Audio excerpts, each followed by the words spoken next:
Hey everyone, Scott Sambucci here. We are about a minute or two before the bottom of the hour. We're going to kick off this installment of the FinTech sales briefing. So we're going to do some quick checks here and make sure that we are ready to go. So officially, welcome to this installment of the FinTech sales briefing. So we got a couple folks that are jumping into the room right now. So good to see you all here. As we get started, one of the things that would just really help me out, I've already done a little audio check and a video check. If you would, let me know what time it is where you are right now, because Abi, I think you're overseas. Steve, I'm not sure where you are. Steven, good to see you as other folks are logging in. What time of day is it for you right now? Eastern time. Okay, cool. And the second thing I'd like to know is, before we dive into the particulars, what is the target market? Who are you specifically? Who are your core customers that you are focusing on right now? So if you wouldn't mind sharing that as well.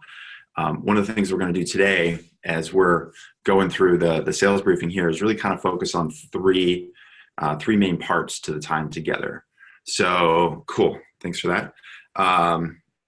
So number one, I'm going to share a couple of models, a couple of sales frameworks that I used myself when I was head of sales, VP of sales at a couple of FinTech startups. So we're going to just give you some models and frameworks that I think will help structure a lot of the work that you're already doing and hopefully identify potentially some gaps or opportunities that you've got in your sales process. So that'll be part one, go through some models. Part two is then I've got a case example, a couple of examples based on my experience, and if we've got some time, I'll share a couple of examples from some of the clients that we're working with right now, just so you can kind of see how these models work. So it's not just, this looks good on paper or virtual, but actually, like, this is how you could use it. This is how I've used it in the past. So that's part two. And then part three, we're going to open up some Q&A at the end in case there's any questions that you've got about implementing this. So the most important thing for me, and we talk about this all the time with all of our clients, is implementing equals learning. Implementing equals learning. In fact, let me show you something. We believe so strongly in this. We have T-shirts, implementing equals learning. So one of the most important parts of building out your sales process is, lots of stuff looks good on paper, lots of stuff sounds good in a blog post or an article or on a briefing like this. But until you actually put it to work, then you're not going to know for sure if that idea is a good one, and even if it works. So it's really, really, really important to me that walking out of here, you've got some really, really specific action items to get to work to implement some of what we're going to share to help you grow and scale your startup. So cool. So what's the number one thing that you'd like to learn? If you could walk out of here in an hour, bottom of the next hour, we're going to spend about an hour together. What's one outcome that you'd like to get from the time today? What's one question that you have? What's one framework that you'd like to learn? What's one outcome that you want to get from the time today? I want to hear from the folks that are joining. It's a small group today, so one of the things that as you notice, this is not just like a guy talking with a bunch of slides. We're going to have a conversation here. So if there's one specific reason or outcome or question or challenge that you're struggling with right now when it comes to building out your sales process, I'd like to know. So please put that into the chat box. And like that, I'm going to take a sip of my very large coffee. Let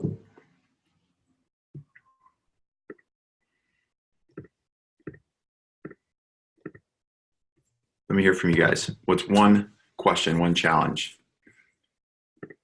that you guys want to tackle here?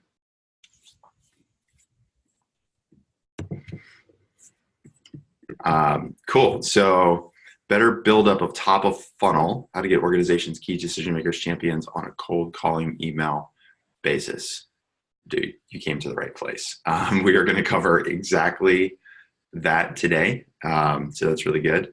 Abi, how about for you, man? I want to hear from you and from Steven as well. Abi is saying a plan of action. Number one, that means there's more coming. He says a plan of action. We'll definitely get you a plan of action. I will give you, we always think about is what are the first 3 steps to get things going, build some momentum, get into implementation phase, out of idea phase and into implementation phase. So plan of action, number one. If you've got some more, Abi, put it in there. Steven's saying selling to big institutional banks. quickly. Yeah, so we definitely will cover that as well. I'll be saying number two, general roadblocks in the fintech sales and comebacks to that. So I suspect you're saying like there's obstacles, obstructions, make some progress in the sale and things shut down, they go quiet, or you hit, as you using that word, a roadblock.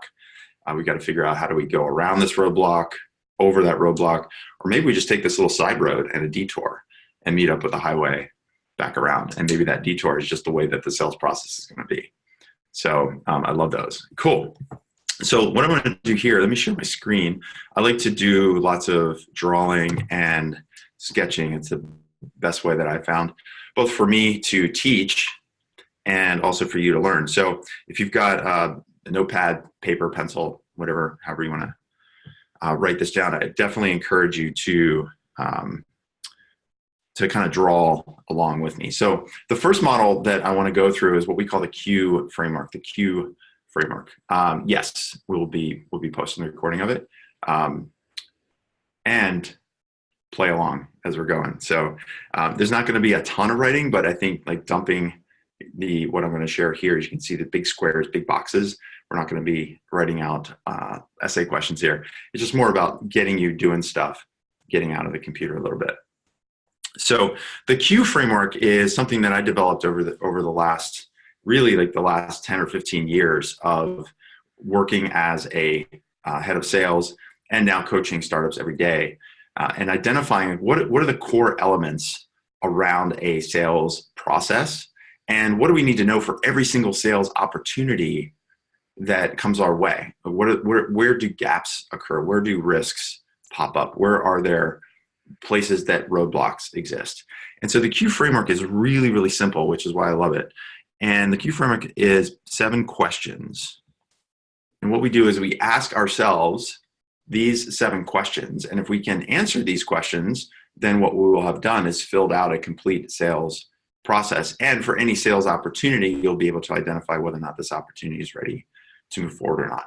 So I want to spend about 10 minutes going through this Q framework, and then we're going to zero in as part of this Q framework on a couple of the key questions at the very top of the Q framework that are related to prospecting and filling the funnel and generating those early conversations with your target customers. Because frankly, if we're not clear about how to get the conversations, if we're not clear how to message, if we're not clear on who to target, then the rest of the sales process doesn't matter, right?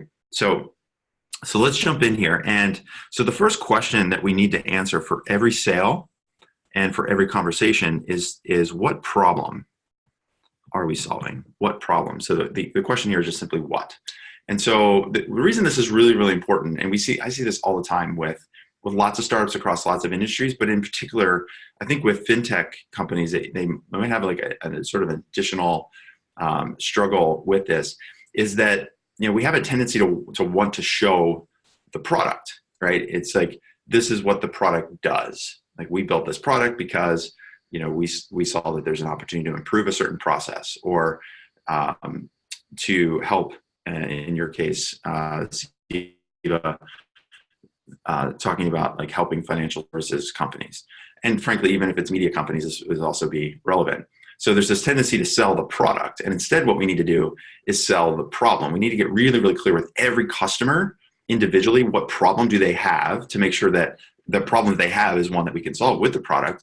And more broadly, when we think about our sales process in general, when we're doing our messaging, when we're doing our outbound, when we're doing our outreach, when they think about the people receiving those messages, they don't care about your product. They don't care how it's built. They don't care the buttons are blue. They don't care that you have this or that feature. What they care about is, does this thing solve my problem? So that's always the first place that we want to start, is what problem are you solving? And we're going to dive pretty deep on this in just a couple of minutes. So that's question number 1. Questions number 2 and 3 are related. So we use a single box for that. And the next question is which and who. And what we mean by that is, which segment or niche are you focusing on? So financial services, huge industry. Media, huge industry. Banks, large banks, financial institutions, big, huge market segment. So what we need to do is narrow that down and get really, really specific and really, really targeted. So, there's lots of history around this that, guys and people way, way smarter than any of us on the call have said. David Packard from Hewlett Packard, he said most ideas don't die of lack of implementation. They die because of, they don't die from starvation, they die from indigestion. Bill Gurley retweeted this. I think Phil Graham from Y Combinator said this as well. Like, most startups don't die from starvation, meaning lack of opportunity. They usually die from indigestion, meaning they're trying to do too much at once. And so a very obvious, simple example is Amazon, right? They started with books, not because Jeff Bezos was some bookworm that loved libraries. He's like, well, this is the easiest thing for us to pack up and ship. It's like, they're all pretty uniform. We can put it in an envelope, ship these things out, and get it going. That was what helped them prove the model for this e-commerce platform that then expanded to what it is today. So that's a really simple example. More specifically within the fintech space, and I'll talk about this in a lot more detail, when I was at Blend, which is an enterprise software platform for mortgage lenders, our niche was the top 100 mortgage lenders to start. Right now, since then, it's broadened much more to more of the market share or more of the market, but we started with the top 100. So the more you can focus, the more it's going to allow you to speak to the problem that you are solving and the problem that your customers have. And that brings us to question number 3, which, who are your buyers? Meaning, within each company, who are the stakeholders, influencers, decision makers? Who are all the people that are involved with the decision?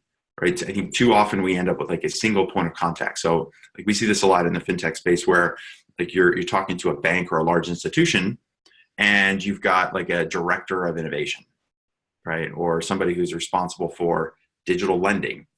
Well, that's a key person that can help you start the sales process, but that person is not the only person that's going to be able to say yes or no to your, to buying your product and implementing your product. There are, tens of people, and in some cases, hundreds of people at some point you're going to have to be able to touch or reach as part of your sales process.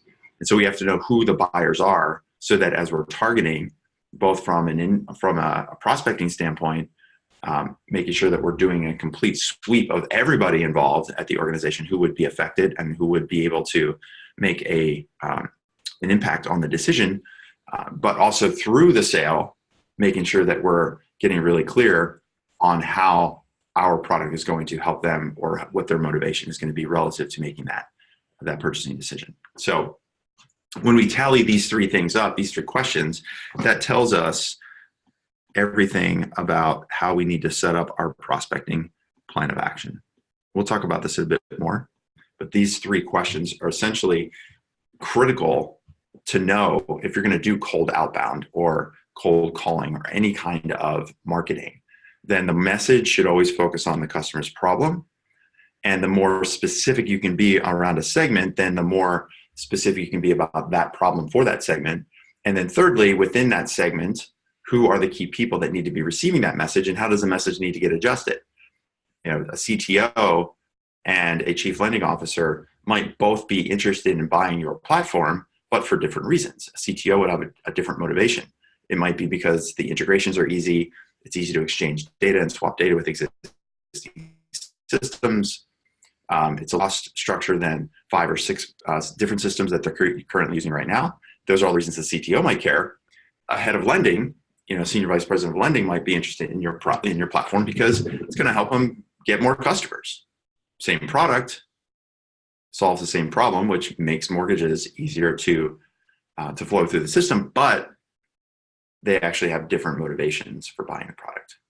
So let me just take a quick pause here before we go through the next 4 questions of the Q framework. In what we've talked about so far, what's been most useful in what we've shared so far? So thinking about the first 3 questions of the Q framework: what problem are we solving? Always focus on the problem, not the product. Number 2, getting really narrow, focusing on a niche. And then number 3, within that niche, who are the buyers, the decision makers, the key stakeholders? What's been most useful in sort of thinking about this structure for the start of your sales process? I'd love to hear from you in the chat box.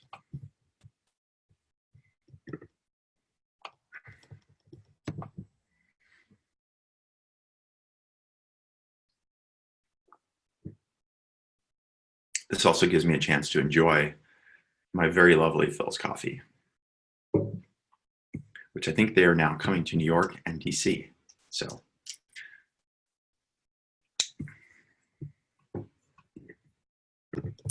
how to quickly identify big or intense, how big or intense the problem is. I love this because we're going to dive into that in just a moment. Albie is saying, how do you decide on a niche based on pure vision or some method to saying we will sell to the top 100, not the top 10, credit union versus private lender? Yeah. So a couple comments on that, Albie. You and I talked about this the other day. Part of it is just some experimentation. Just like we always talk about in the lean startup mindset, it's a hypothesis, right? You go into a market with a hypothesis. You've obviously found a problem in the marketplace, which is why you left some cushy day job in the cubicle or on the trading desk or whatever, right? You say, wow, this is a problem that needs to be solved. Now it's a matter of figuring out problem, product, fit. And so while, taking the lending space, for example, credit unions and private lenders, both of those segments obviously provide mortgage loans, right? But the way that a credit union goes about lending, the way that they interact with their customers may be very, very different than the private lender. The credit union has other accounts, savings accounts and checking accounts and business accounts and all the other ways that they can attract and market to their existing customers, whereas private lenders may only be lending, right? So their mindset about customer acquisition may be completely different, even though at the end of the day, they're both trying to get mortgage applications. So to answer your question, part of it is starting with a hypothesis and then very quickly experimenting with messaging and identifying market segments. And then part of it is identifying which of your customers are willing to take the action with you. So, and Siva, we'll come back to how quickly to identify how big or intense the problem is in about 5 minutes. So let's jump down to the next couple questions. And I'm going to go a little faster through these. I want to spend a bit more time on the top because that's where we're going to be focusing the rest of our time together. But I do want to give you kind of the full framework here. The next question that we need to be able to answer is the next two is when and where. So when means once we've, imagine we've gotten our new sales lead, we've got our prospect, we've identified there's a problem, we've qualified them, and now they're actually like, okay, let's see what you got. We're kind of interested. We want to see if the platform might work for us. So this comes down to maintaining control of the sale. And so when means when is the next step? So as a seller, right, we need to know and we need to almost lead our customers through a sales process, because if we don't have a process for selling, then we're at the mercy of the buyer's process for buying. And what that means is a lot of times you think about a new product solving a problem in a new way. Oftentimes the companies that we're selling to, they don't know necessarily how to buy this particular product. So one example, we work with a company called Payrex, which is a company that helps manufacturing companies that are shipping overseas. It helps them with their currency exchange and how quickly they can get paid. Because if you're doing bank wire stuff overseas, it can take 4, 5, 6 days for those wires to show up, right? That's money lost. And so they've got a system that allows those manufacturers to get paid much more quickly at a lower exchange rate. And so for them, one of the challenges they have is like going to a CFO and saying, we have this system that will help you save money and help you collect cash faster. Of course, CFOs love that idea. But then when it comes to like, okay, well, how do we buy this? They've never bought software that solves this problem because they've always worked through the banks. So now as a company, the Payrex is saying, okay, what we need to do is actually show our customers what they need to do next in order to evaluate the platform, or who else would need to get involved with the decision process. Like, okay, cool, CFO, you're really excited about this. Well, here's what we should do from here. What we should do is actually have a conversation with your IT people so we can show them our integrations with your other financial systems. We should probably have a conversation with your risk officer because they're probably going to have some rules internally about making sure that the transactions are safe because you're swapping money through our platform. And so that's a situation where the CFO is like, yeah, I'm really excited. I want to buy this thing, but I have no idea what to do next. They're able to say, well, the next steps from here are this and that, right? So this is about maintaining control. Otherwise, you're in a situation where the CFO says, this looks really great. Send me a summary and then I'll get back to you. And now the CFO is stuck trying to figure out how to buy this thing. And again, if you don't have a process for selling, you're going to be at the mercy of the buyer's process for buying. And a lot of times the buyers don't have a process for our stuff. So we saw this at NationStar when we were selling our platform at Blend. They had never purchased a cloud-based platform before. And so they didn't have rules. This is back in 2014, by the way. So, so now it's sort of second nature for most banks and lending institutions to think about cloud-based software. But back then it was still pretty new. And so we had to go through 6 months of procurement because they were making up the rules as we went along because they'd never bought this before. And so they didn't have a process for buying. So knowing when the next step is really critical in your sales process. And then the where question is simply knowing like what stage of sale that we're in. Knowing we need to know as part of the sales process, what are the key, it's like almost like a checkbox or a checklist. What do we know as sellers needs to happen in order for the sale to take place? So the CFO might go, hey, I'm really excited. I think we want to move forward. But again, as a seller, if we know, like, look, actually, we haven't talked to the risk people. We haven't talked to the IT people. We haven't done a pilot program. Even though the CFO says, hey, I want to move forward, send me a proposal. We need to know, actually, they might be excited. She might want to go forward, but we know we still have some work to do. So this is being able to analyze where you are with a sale instead of just leaving it up to the customer. And so this is all about your sales pipeline. And we think of it as your pipeline pull-through strategy. So you're never lost, you're never stuck with these log jams. And so Abi, this is part of the question that you had around roadblocks. A lot of times we hit these roadblocks. We get somebody who's really excited, we show the demo, they go, this goes awesome, send me a proposal, send me a summary. This looks cool, I'll circle up with the team and get back to you. Well, a lot of times when they don't get back to us, it's not that they've lost interest, they just don't know what to do. Or they end up doing the internal conversations and the IT person or the risk person is like, nope, we can't do that.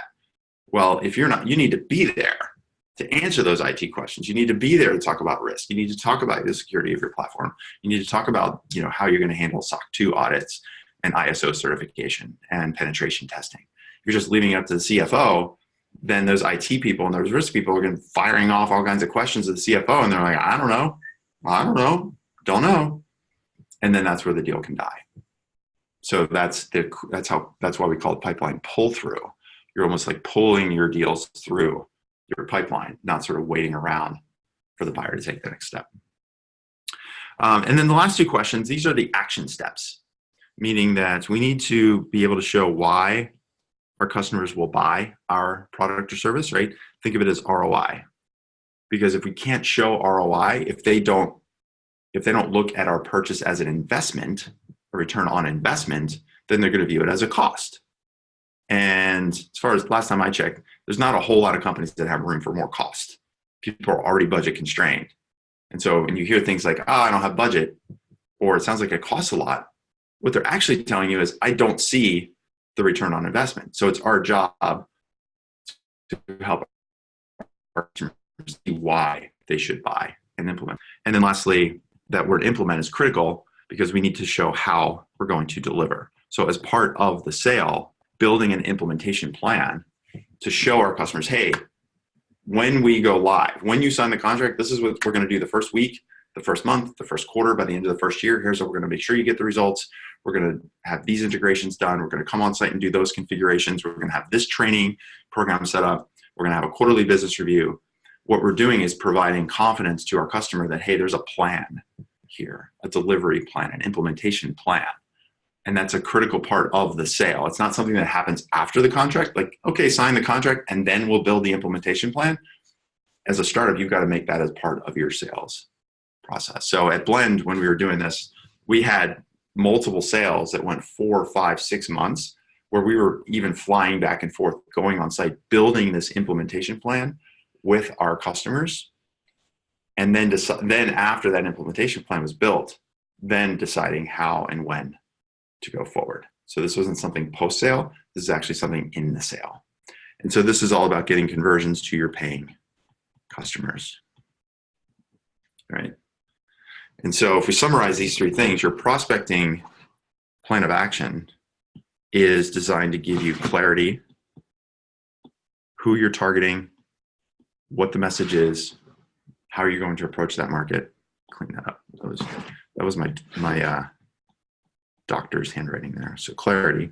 The second part is about getting control, maintaining control in the sale, knowing when the next step is, knowing what needs to happen in order to go from early stage to middle stage to late stage opportunity. And then the last is confidence. Because if we can show ROI and we can show them how we're going to implement, that will give your prospect confidence to take the next action.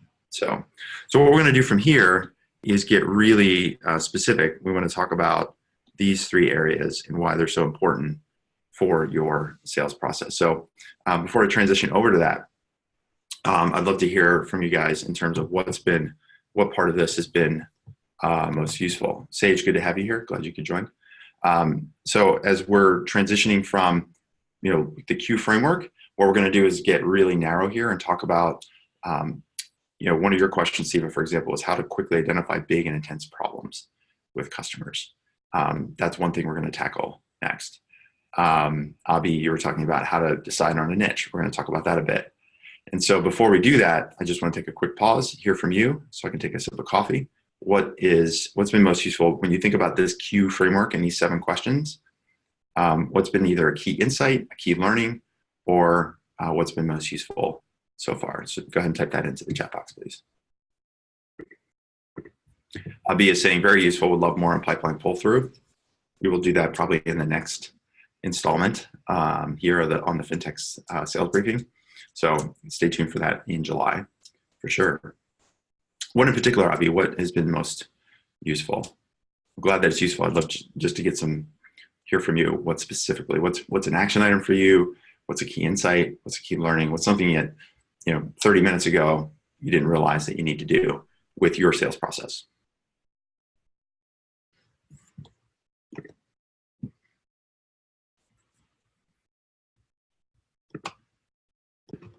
One key learning as a startup is that we have to show credibility with our clients. They need to be confident in my startup. ROI deliver a key part of that. Absolutely.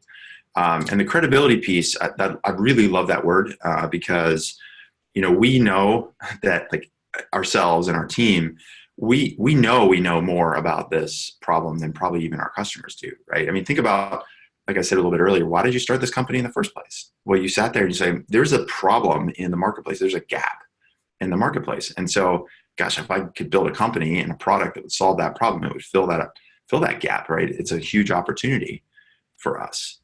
And so you've done the research, and the reason that you've chosen this problem is probably maybe because you see it in a totally different way.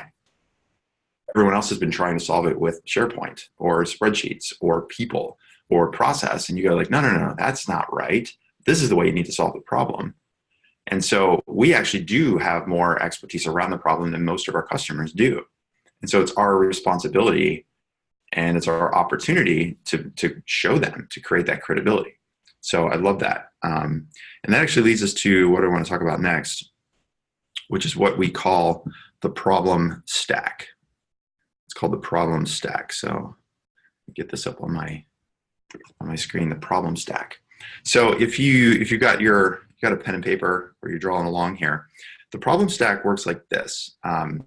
So you can think about the problem that you're solving with your product, with your company, in terms of almost like a continuum. It's almost like a continuum. And so starting here, moving in this direction, there are basically three ways to describe the problem that your customers have. So the first one is what we call the known said problem. So that's step 1. Step 2 is what we call the known unsaid problem. And step 3 is what we call the unknown problem. The unknown problem. And so let me describe each of those. And as I'm describing them, I want you to, as a thought exercise, kind of walk through this yourself with your company and the problem that you're solving for your market. Okay. So the known said problem is the problem that your customers, they know that they have, and they talk about it publicly. Like, yeah, I know I have this problem, and I'll talk about it internally with my team. I talk about it externally, even with my competitors. I'll go to a conference and sit on a panel with my competitors and talk about this problem. So I'll use an example from the mortgage space. When I was at Blend, we were focusing on the digital mortgage. That was sort of like the high level problem we wanted to solve, is how do we help consumers create a one-click mortgage, and how do we help the lenders make sure they have a completely efficient and compliant mortgage system, right? Because mortgages are really expensive to produce. $800 just for a loan processor to manage a file. Like, okay, well, that person's just stacking papers together for the most part, collecting faxes, downloading stuff from emails, putting it together into a loan file that goes to the underwriter. They're paying $800 for one file. Like, okay, that all seems ridiculous. So as an example, like you talk to any head of lending at any bank, any lender, and you say, hey, look, the mortgage, the way that consumers apply for a mortgage and the way that lenders approve mortgages, seems like there's a lot of room for improvement. And they go, yeah, like it's really tough to, provide an elegant experience to our consumers, and it's really hard and really expensive in the back end. So it's a problem they know they have, and they talk about it. On top of that, in the mortgage business, especially back in 2013, 14, 15, a lot of lenders were still trying to figure out how to implement a lot of the new rules and compliance that came out of the housing crash. So in the lending space, there was rules like they're called TRID, T-R-I-D. There was the Dodd-Frank rules. All of the post-housing crash legislation that came through Congress was really starting to hit the lenders in 2013, 14, 15. So not only were they trying to, they knew there was a problem with the lending experience for consumers, and they knew there was a problem themselves internally trying to process the loan. On top of all that, they're like trying to figure all that stuff out within the new rules. And so that was another problem that all lenders would talk about. Like, they would complain about it publicly to their competitors. Like, yeah, these new rules from Congress, they really suck. Why did the Department of Housing and Urban Development, why did HUD do this? Why did Treasury require that? Right. So the known said problems are around, consumers, lending process, and compliance. Now, let's move into the known unsaid problem. The known unsaid problem. So the known unsaid problem is also known as, I call it the two martini problem. It's the two martini problem. So the two martini problem is the problem that your customers know that they have. It's a known problem, but they don't talk about it publicly. The two martini problem is the problem that you're at the conference with all those executives, and they've been up on stage talking about consumer lending experience and being more efficient on the back end and how it's so hard to meet all these rules and compliance. And you pull them aside, and you buy them a couple martinis, you go so what's really going on here? And that's when the lending officer goes look, yeah, we need a better, imagine the two martinis, maybe for some people it's 3 or 4. Yeah, we need to do a better job with consumer experience. And yeah, the back end needs to be better. And yeah, compliance is really hard. But let me tell you, the real problem that we've got here at our bank is this. And so when we talk to these lending operators and we talk to people that are running the technology stack in the lending, the real problem is they lacked expertise. They lacked the right people. They lacked the right processes. So the real problem wasn't that all the rules were really hard. The real problem was we actually don't know how to interpret these rules. We don't have the right people on the compliance team. It's really expensive to hire consultants to help us figure this out. We've been doing things on the process side the old way for so long, it's hard to think about rearranging all that stuff. But that's stuff they don't want to talk about publicly. They don't want to admit that it's hard to find. It's hard to interpret the rules. It's hard to hire the right people. It's hard to make change in the organization. That's stuff that they don't want to freely admit. So that's why it's called the two martini problem. Now, when we get to the third problem here, the unknown problem, this is the problem, and this is the opportunity that you have, that if you can explain to your customers the problem in a way that they've never thought about it before, once they see it and hear it, then they can't unsee it and they can't unhear it. So if you can position what you do and position the problem that you solve in a way that they hadn't thought about it before, then the rest of this stuff goes away. And so again, I'll use the experience from Blend. We said, look, we know, and you know, consumer lending experience needs to be improved. There needs to, you need to be able to process loans more quickly. And on top of that, compliance rules are, endless. And they go, yeah, that's a big problem. But, a lot of times behind closed doors, when we talk to executives like you, what they really tell us is that it's hard to find the expertise. It's hard to find the people. It's hard to change, all of these manual processes. And it's just, that's something that, a lot of executives know that have this problem, but they don't want to talk about it publicly. And they go, yeah, actually, you're right. That is the real problem. And so then what we would say is like, look, here's the thing. It's not about reading every rule and making sure you're interpreting it the right way. It's not about how do you find and hire more compliance experts? How do you change a bunch of manual processes to meet these guidelines? The real problem is most companies lack the proper systems and the proper technology stack to implement these rules the right way. Because if the system and the technology stack already guarantees that every time there's a change in the rules and the compliance, the system would actually disallow a loan to go through that it would have previously go through. There's no sneaking around the file. If you had the right system and tech stack in place, you wouldn't need to change the manual process. All of the process would be automated and configured. You wouldn't need to worry about hiring more people because the software would allow you to replace that loan officer and that loan processor that you're paying $800 to stack files and papers and collect that stuff, because it would all happen automatically. And so it's not about finding more people. It's not about hiring more expertise. It's not changing your manual processes. The real problem is that most banks don't have the right systems in place and the right tech stack in order to make all of these other problems go away. And that's when they would say, yeah, we never thought about it that way. They never looked at compliance as a software, something that could be solved with software. They never looked at processes as something that could be automated in a lot of ways. And so when you think about how do you position yourself in the marketplace, if your messaging is back here and all you're doing is pummeling people with the known said problem, you're viewed as a commodity. But if you can position yourself over here, then you're viewed as an expert, right? Because you're coming to them with new ideas. You're coming to them with a new framing of the conversation, ways that never thought about it before. And so this can be, it takes some time to work through this for your product, for your target customers, whether it's financial institutions or bank lenders or credit unions.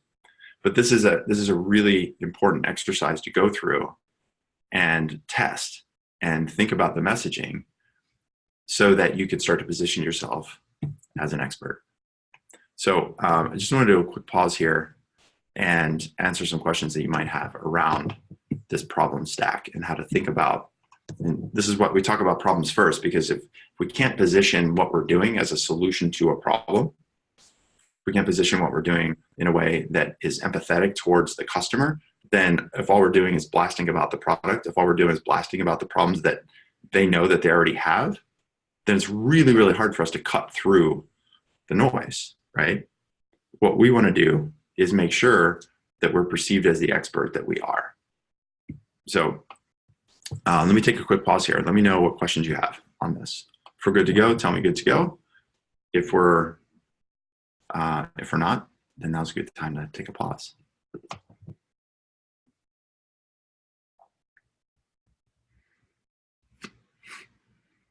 Good to go, says Stephen. Makes sense, says Siva. Cool.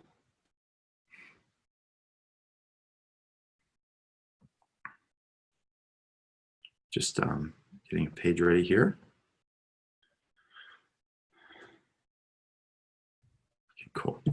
So then the next thing I want to do is move into the next two parts of those first three questions. So what problem are you solving, which segment, and who are the buyers? So the way to think about this is if you just kind of draw a circle around this, you've got what problem are you solving for which segments and who are the buyers. And the reason this is important is this kind of runs in a cycle. So the what problem is important because if we're zeroing in on the core problem and positioning ourselves as the expert, the more we can focus in on a specific market segment, the more we're going to be able to speak to that segment's problems, right? And then within those that market segment, within those companies that we're selling to, the more we know who the buyers are, the influencers, the stakeholders, the people who are going to be affected by this change, the more we can personalize the messaging that we're doing and how we're doing the selling. And so we talked a little bit about the market segment. And so Avi, you're asking a question about credit unions versus non-bank lenders. So one of the things that let me pull up a quick set of slides that I put together. I want to show sort of a case example of this, just to help you really understand the importance of the segment and the opportunity that happens when you actually focus. Let me get to that.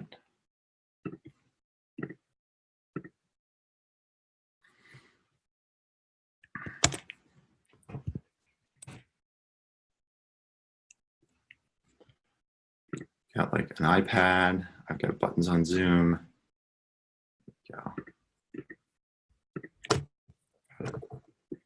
Okay, so when we look at thinking about the market segments, you talk about what problem we're solving, getting really clear using the problem stack. The second piece is then saying, well, which segment are we going to target? So one of the things that when you look at the market as a whole, so I'll use the example from Blend selling to lenders across the United States.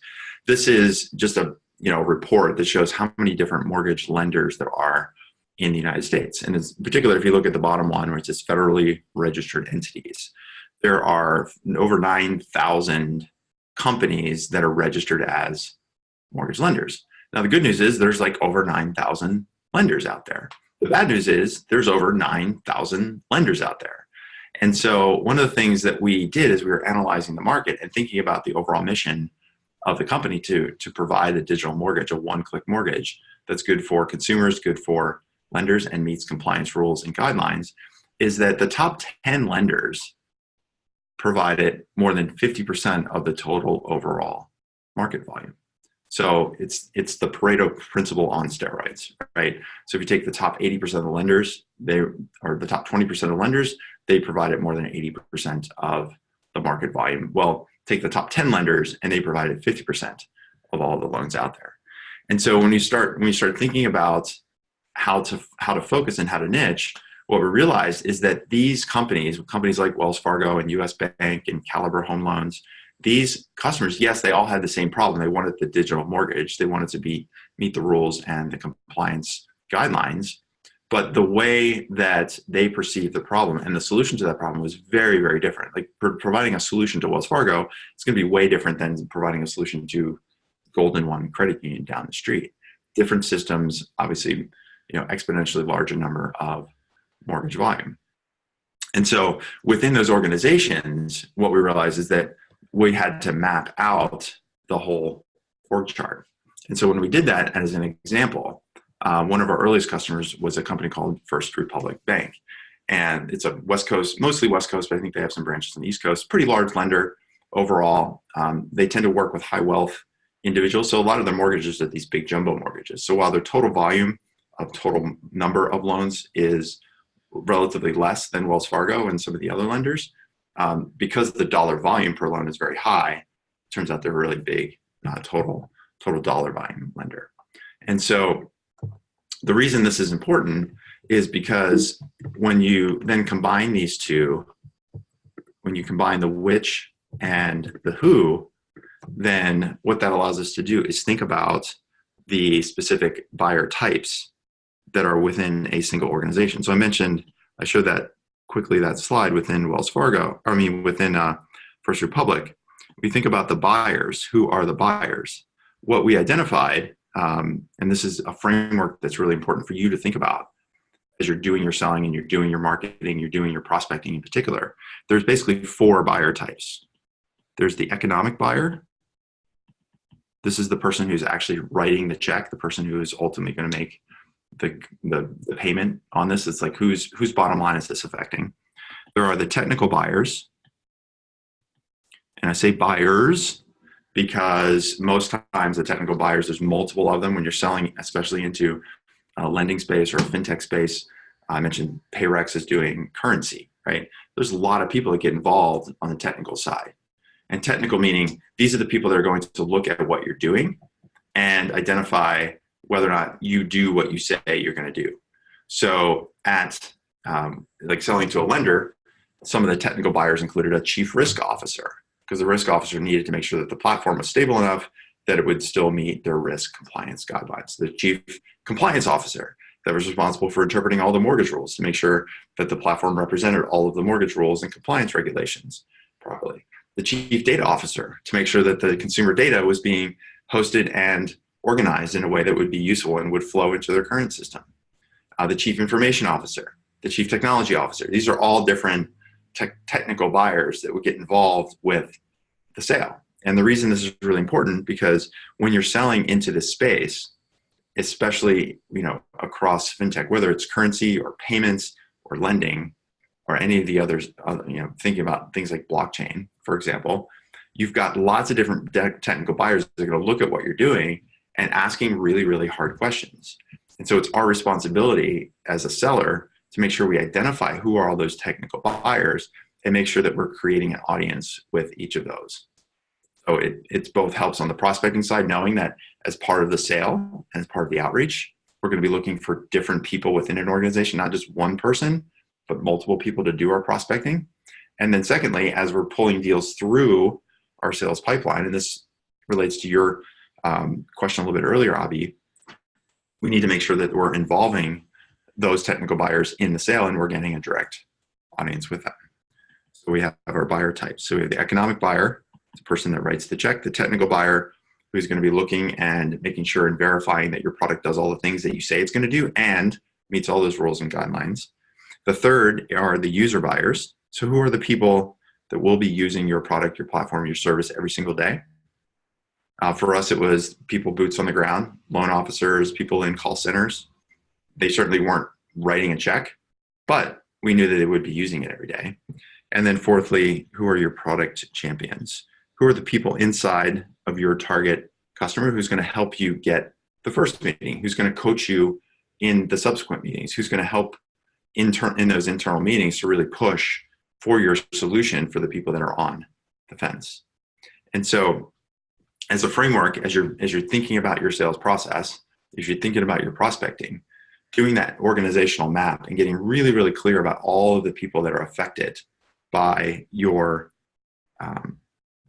implementation of your solution and who would be involved with making that purchasing decision. So let me take a quick pause here, because then I want to transition to what we call the proximity model, because it relates to buyer types. And I think will help you further think about who needs to be involved early in the sales process when you're doing your prospecting and who might be involved later in the sales process. Let me take a quick pause. What questions do you have? What's been useful? What's an insight? What's still open in your mind that you want to try to get closed in the next 10 or 15 minutes? Put something in the chat box there just so I know that we're good to go. Or if you got a question, put it in there.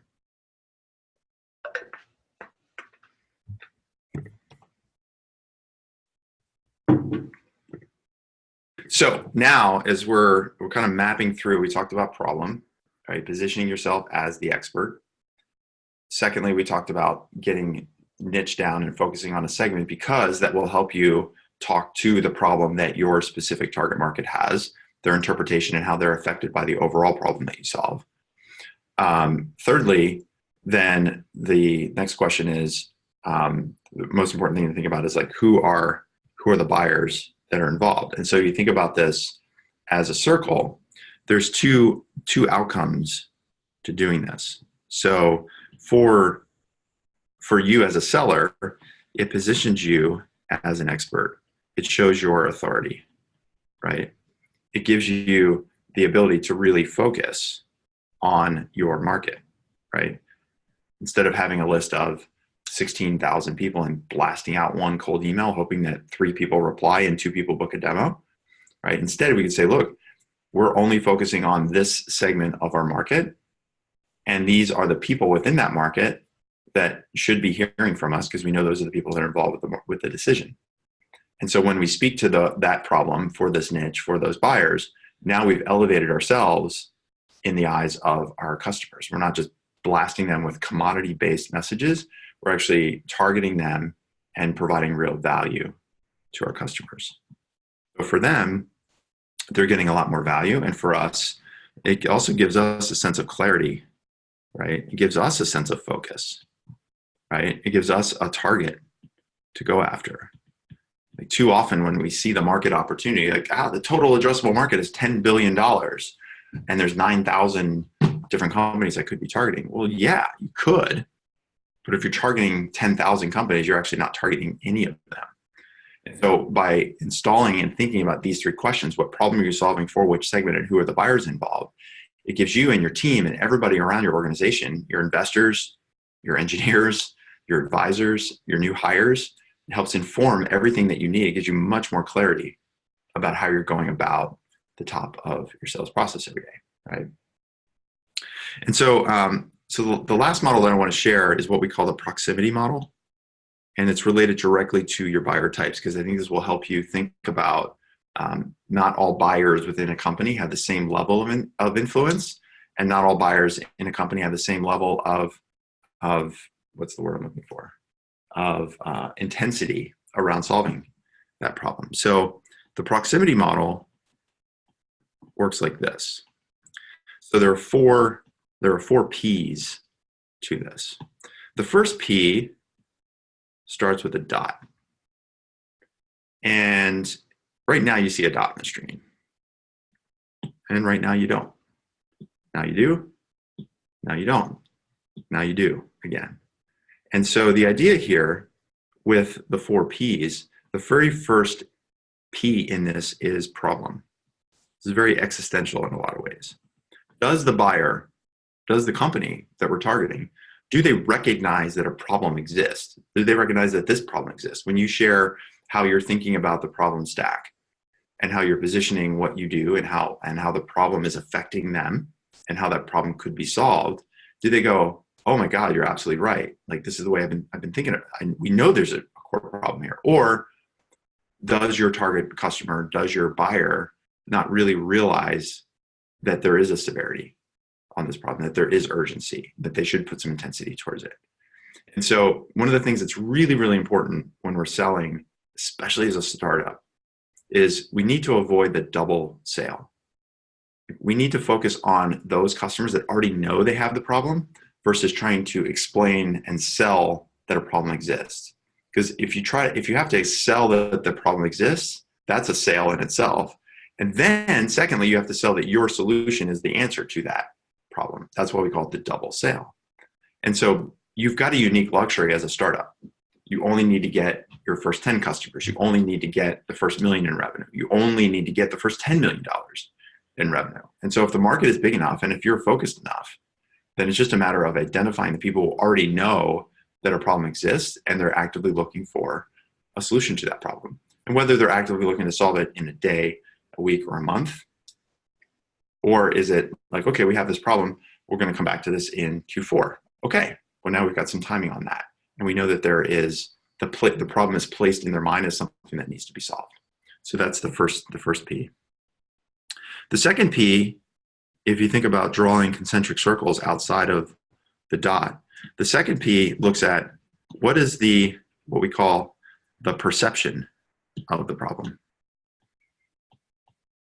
Meaning, is this a small problem? Like, yeah, it's a nuisance, it's a problem, we can fix it with SharePoint, we can fix it with people, we can change around some manual processes. So it's not great, but we hacked together a solution and it's okay, and we're gonna focus on other stuff. Or do they look at this problem and go like, yeah, this is a big problem that we need to solve right away? And so think about the people that you're selling to at your target markets and ask yourself, are the people that we're talking to, are they the kind of people that perceive this to be a big problem? Or are they just saying like, this is a minor nuisance? Because if it's just perceived as a minor nuisance, then again, you've got a situation where you might have a double sale. You've got to sort of expand their perception of the problem enough where they go, oh my God, you're right, I do have to take action. Now, later on down the road, when you're going from 10 to 100 million or 100 million to $1 billion, yeah, you're going to do a lot different types of selling. You're going to be stretching gaps. You're going to be creating urgency. But for now, when we're first rolling out, when we're first getting those first couple of million in revenue, or even up to the first 10 or million and beyond, It's just like we should be focusing on the market, the part of the market where they already perceive the problem to be large enough that they need to take action. They know this is mission critical for them. So that's the second P. The third P is proximity, meaning the person, the individual buyer. We talked about these different buyer types. You're going to have, ultimately one or two economic buyers. You may have many technical buyers. You're going to have many user buyers. You could have a couple of different product champions. We need to think about mapping those individual buyers relative to the problem, meaning, are they way out here and they might say, yeah, there's a problem, and yeah, it's a big problem for the organization, but it doesn't really affect me all that much? Or are they way inside here where they're feeling the fire every day, right? If I'm a chief lending officer and we're losing market share to Quicken, and I'm trying to figure out, like, what do we need to do to improve the digital experience? What do we need to do to make loans go through our system faster? If I'm the chief lending officer, like, I'm in the middle of this thing, right? If I'm a chief technology officer, I go, yeah, okay. Like, I know that the company needs to, process loans faster, but geez, we also got credit card stuff we're working on. We got the student loan product line. We're trying to, integrate new systems. We're moving to the cloud. That CTO's got a lot of other stuff.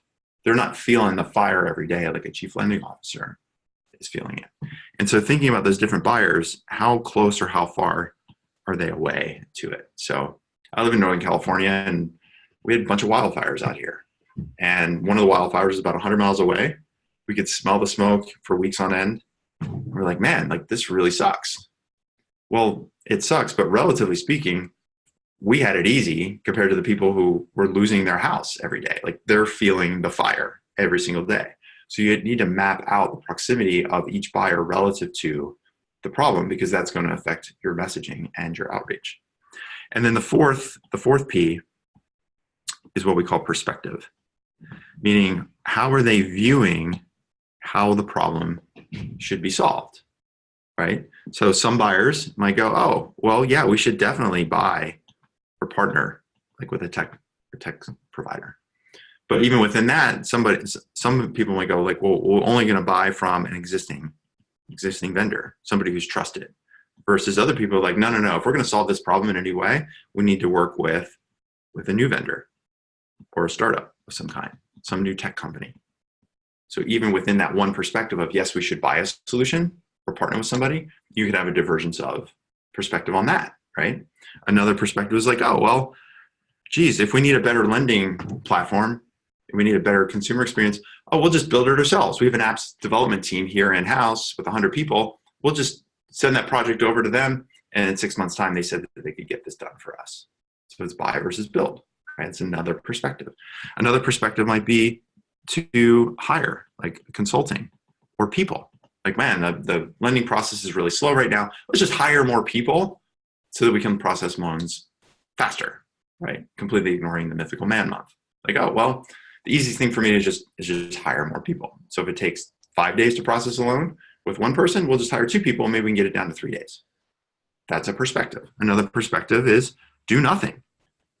Yeah, we know it's a problem. Yeah, it's a big problem. We know we should take action, but geez, we got these other big problems that we're solving. So for now, we're going to do nothing. And so as you start to map out the top of your sales funnel around what problem are we solving for which industry or which segment within the industry and who the buyers are, and then diving into the buyer types, then one of the most critical steps after that is then saying, within each organization that we're targeting, how does each buyer feel? Where are they in terms of this proximity model? Do they know there's a problem? What's their perception of the problem? How close are they to the problem? What's their proximity? And fourthly, what's their perspective? Because once we have that, then we can craft individual messages and identify what the obstacles are. Because in some cases, if the CTO and the CIO are just too far away and they don't perceive there to be a problem, it's going to be a really hard sale, an organizational change. Versus a CTO that's really good partners with a chief lending officer internally, and they go, yeah, like, we know this is mission critical. The next thing we need to do is install and implement a new lending platform. We're on board with this. That's going to be a much different path to a sale.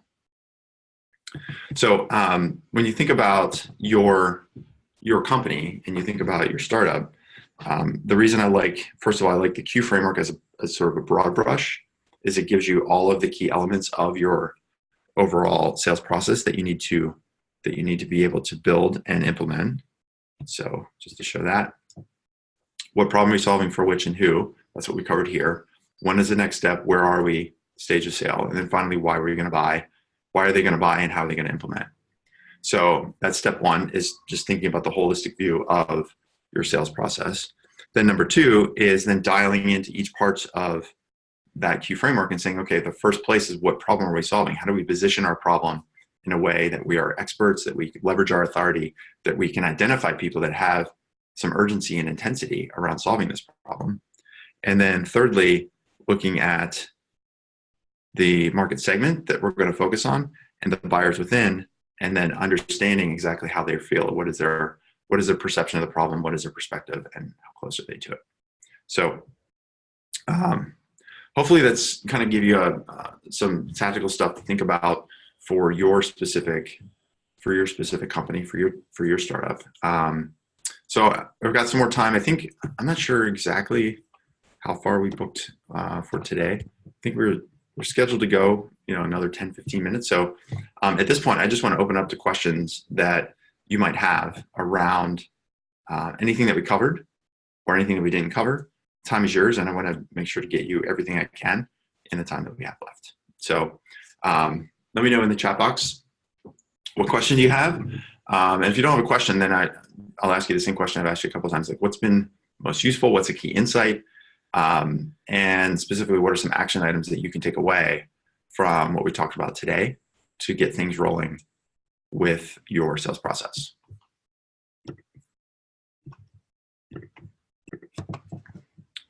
Yeah, Abby, go ahead and put in your question here. Stephen, I saw your question. It was a good idea to target multiple buyer types. So the answer is yes. So we just did an entire training for the teams in our Start Selling coaching program. We talked about it as an account-based selling approach. So when you map the organization of your target customers, identifying each of the key buyers, and then developing an individual value proposition or a message around the problem that you solve and how that person might be thinking about the problem, how that person is affected by the problem. And so as you're doing your outreach, especially in these early stages, what we're trying to do is, in a lot of ways, identify who is going to be that product champion for us. And so if we're only, for example, I'll use the lending platform. If I'm selling a lending platform and I'm only targeting lending officers, whoever's the SVP of lending, well, I could be missing out on opportunities to get an entry point into the company. It could be an operations person. It could be a CTO. It could be a risk officer who's really concerned about the new rules and compliance. And so when you map out the organization and craft your outbound, multiple contacts, we see this across industries, not just in FinTech, but in healthcare and others. We have a client in the health tech space that is targeting, they have 60 accounts they're targeting.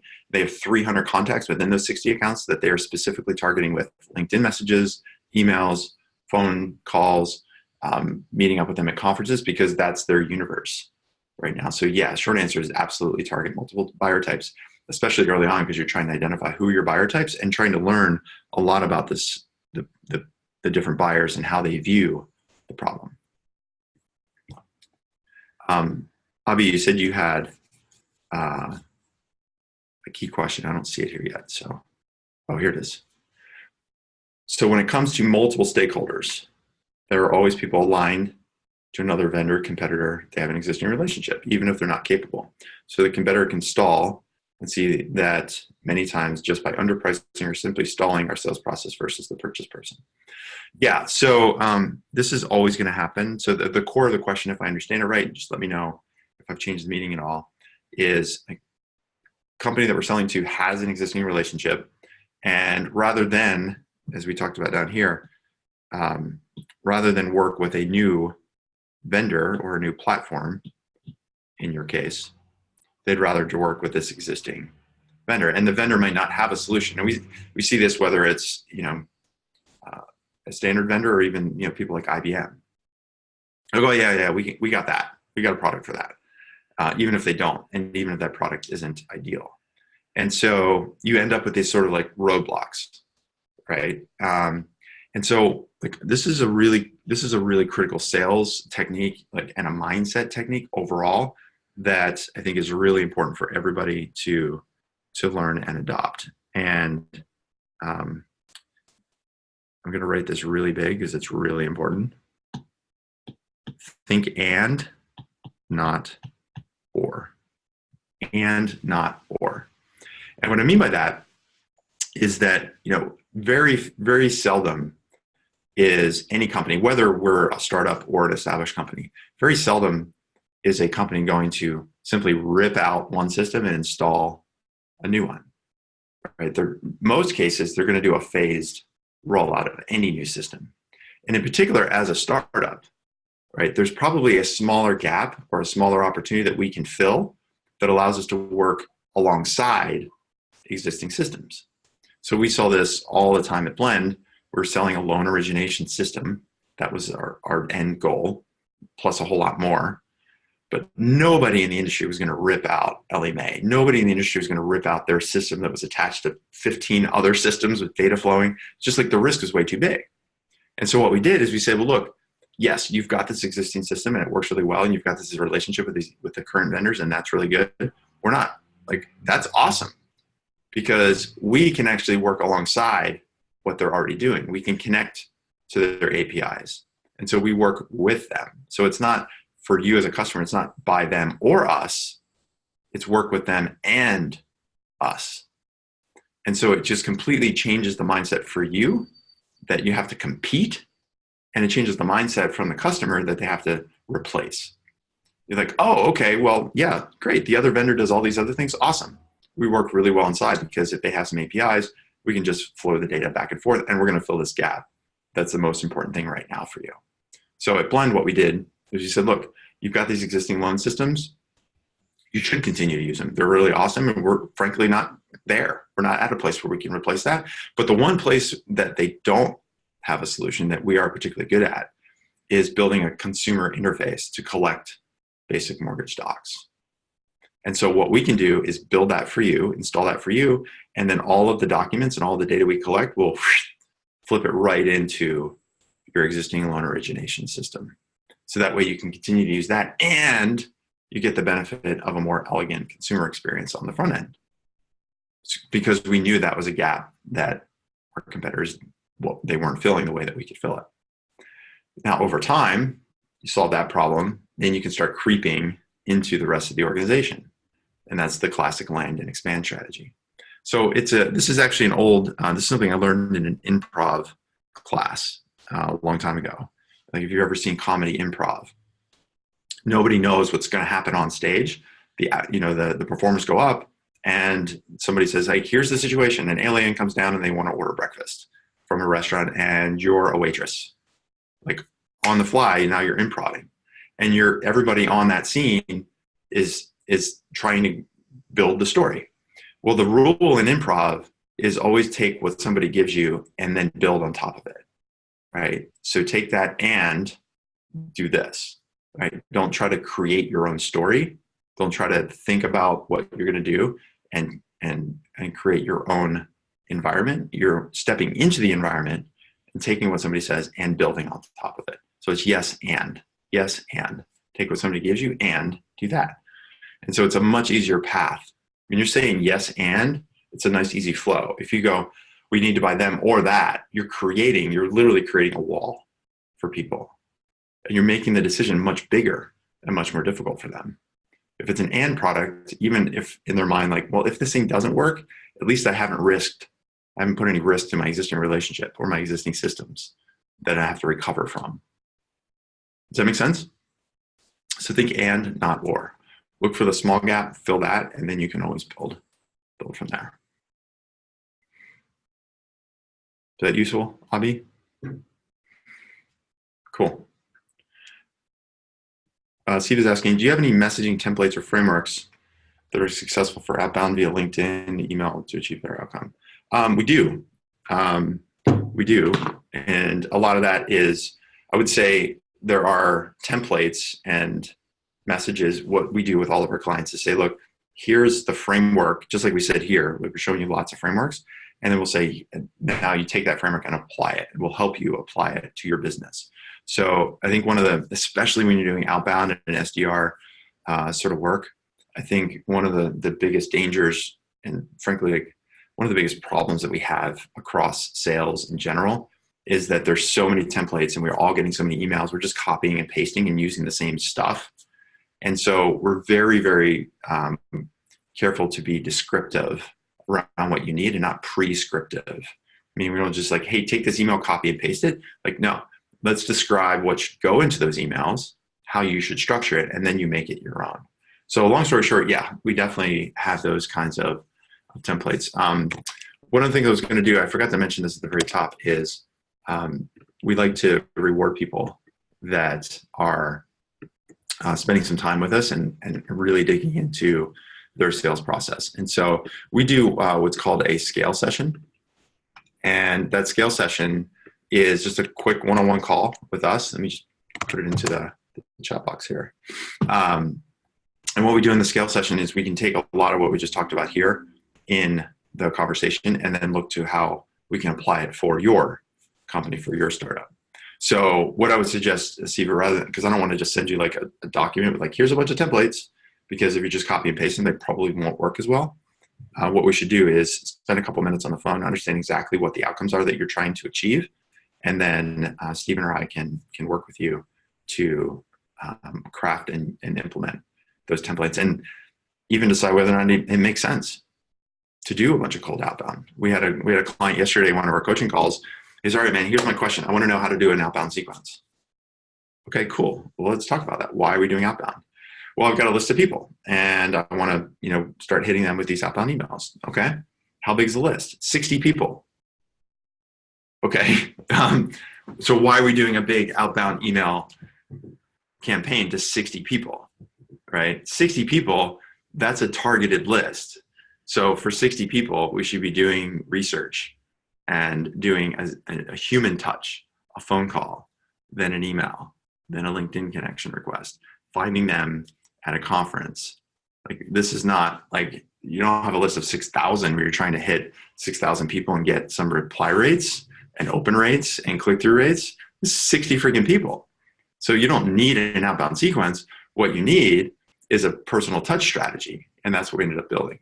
So maybe in fact you do need a big outbound sequence.